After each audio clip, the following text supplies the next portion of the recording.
Hervé de Gaillande, je suis le responsable du pôle travail à la Directe de Bretagne. Donc le pôle travail à la Directe de Bretagne s'occupe de toutes les questions qui tournent autour du travail, de la santé au travail effectivement, qui nous occupe aujourd'hui, ce qui est réglementation du travail, dialogue social, lutte contre le travail illégal, et c'est dans ce pôle qu'on trouve notamment l'inspection du travail.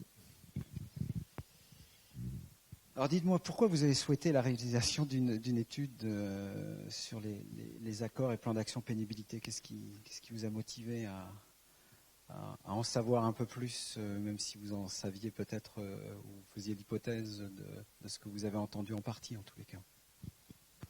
Oui, c'est vrai qu'on se doutait un petit peu de ce qu'on risquait de trouver ou de ne pas trouver, mais il nous paraissait quand même intéressant de le vérifier. Parce qu'une chose est de penser que ça s'est passé d'une certaine façon, une autre est d'en être certain. Donc on a estimé, et puis on avait l'expérience sur une autre obligation qui était les accords seniors, d'une collaboration réussie qui avait permis de tirer des enseignements, même si je suppose, et je dis je suppose parce qu'à l'époque je n'y étais pas, mais je suppose que quand tout ça a démarré, on se doutait un petit peu ce qu'on risquait de trouver.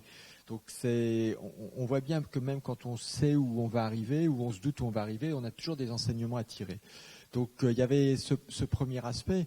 Et puis l'autre aspect, c'était quand même de mieux percevoir comment les entreprises allaient s'approprier cette thématique quand même un petit peu particulière qu'est la pénibilité. On l'a bien vu dans les interventions, on l'a bien vu dans la présentation de la restitution, mais aussi dans les interventions après, que ça n'allait pas de soi.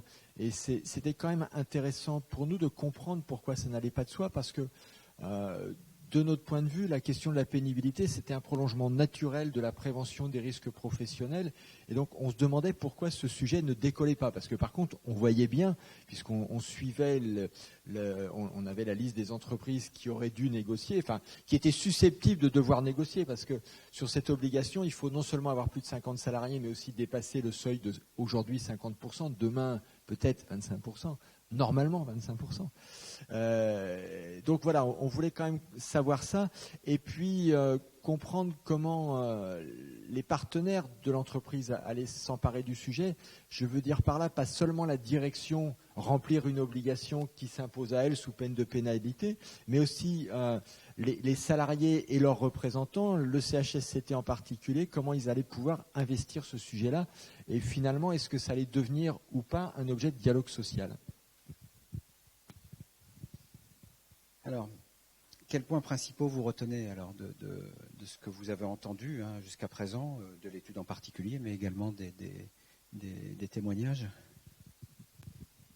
Alors, j'ai retenu beaucoup de choses. D'abord, j'avais déjà eu le plaisir et l'avantage de bénéficier de présentations, donc on avait pu voir qu'effectivement on était arrivé là où on pensait arriver, c'est-à-dire des accords ou des plans d'action qui n'étaient pas toujours très consistants,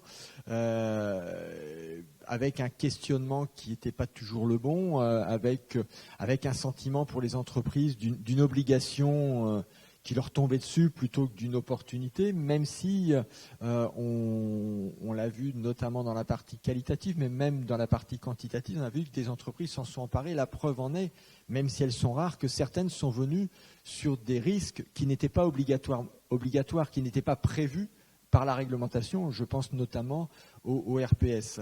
Donc, on a vu aussi que là où l'approche était participative, le travail était mieux mené. Donc on a confirmé un certain nombre d'hypothèses qu'on valide très souvent sur des travaux qu'on peut mener, d'autres travaux qu'on peut mener ensemble et qui nous mèneront d'ailleurs cette semaine encore en discussion. Donc on voit, voilà, moi je retiens ça de l'étude globalement et sans vouloir revenir dans les détails, c'est resté quand même une obligation, mais que certaines entreprises ont pu en profiter pour aller plus loin. Et je crois que c'était important. Enfin, ce que vous avez bien présenté tout à l'heure, c'est que le questionnement n'a souvent pas été le bon, quoi. Qu'est-ce qu'est la pénibilité ? Qu'est-ce qui fait la pénibilité ? Bon, ces questions-là n'ont pas toujours été posées, même si on partage le point de vue que vous avez donné tout à l'heure, à savoir ne passons pas trop de temps sur le diagnostic. D'ailleurs, quand on a été présenté dans en 2012 ou 2013 la réflexion du CRPRP sur qu'est-ce que c'est la pénibilité, comment on approche tout ça. C'était un des messages qu'on donnait. Certes, il faut faire un diagnostic, mais il ne faut pas non plus y passer toute son énergie.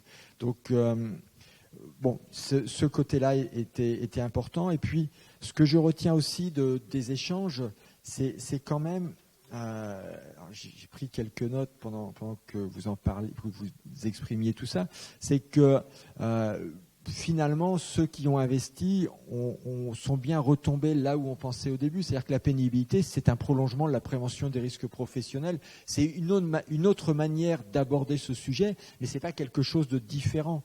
Alors, ce que je pense aussi, et je l'ai entendu, enfin en tout cas j'ai bien vu que c'était le sujet, et ça a été présenté comme ça aussi dans la restitution, c'est que à tout moment ce sujet de la pénibilité, il est percuté par d'un côté la prévention et de l'autre côté la réparation ou la compensation, et dès qu'on mélange les deux, ça donne un résultat qui est compliqué, parce que vous l'avez dit, quand il faut aller expliquer à un salarié que on va améliorer la situation, mais du coup il va perdre de l'argent ou il va perdre le potentiel de partir plus tôt en retraite, c'est pas simple à faire.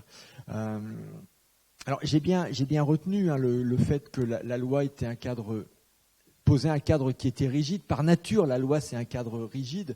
En même temps, on voit bien que si le cadre n'est pas là, un certain nombre n'y viennent pas. Donc il faut réussir à s'affranchir du cadre rigide, ou en tout cas il faut se l'approprier suffisamment pour pouvoir aller au-delà. Et vous l'avez présenté tout à l'heure dans l'étude, finalement toutes les actions, vous vous souvenez ce tableau qui présentait la ribambelle de types d'actions, on les retrouvait dans tous les thèmes. Donc ça veut dire qu'on peut quand même s'accommoder de ce cadre rigide, faire ce qu'on a envie de faire, et puis ensuite se dire, alors maintenant, effectivement, il y a ce travail à faire, il faut rendre un document écrit qui finalise une obligation, mais j'ai le sentiment que c'est pas bridant, quoi. C'est pas ça qui va faire que vous allez échouer dans la démarche, quoi.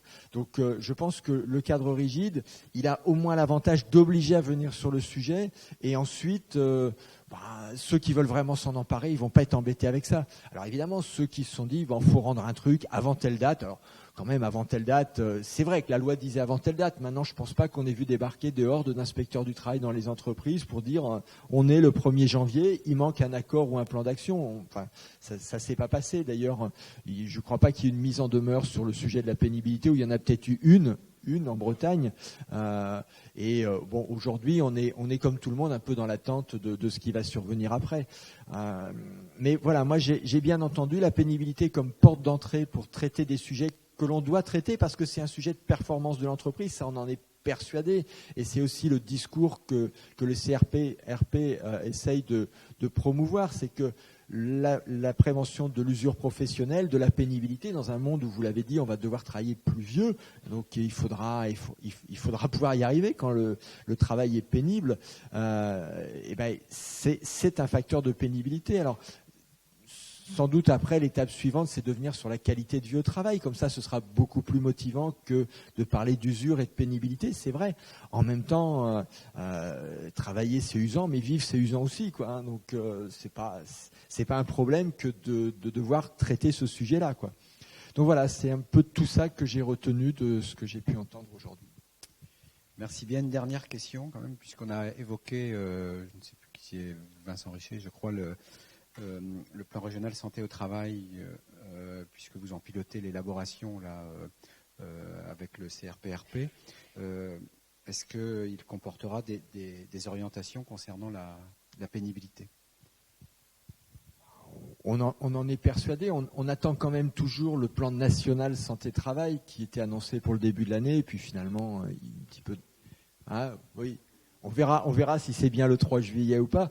Si c'est ça, en tout cas en Bretagne, on est prêt à embrayer, puisqu'on a commencé à travailler sur le sujet. On est persuadés les uns et les autres qu'il faudra travailler sur la pénibilité. Alors, sous quelle forme on l'abordera, on verra bien. Vous l'avez évoqué, il y a des discussions, il y a des annonces. Le sujet est Et dans le texte sur du dialogue social, la loi Rebsamen sur le dialogue social, donc ça rentrerait dans la grande, ça pourrait rentrer non pas au sens où ça pourrait le faire, oui ou non, mais les entreprises pourraient choisir d'inscrire la prévention de la pénibilité dans le grand thème de la qualité de vie au travail.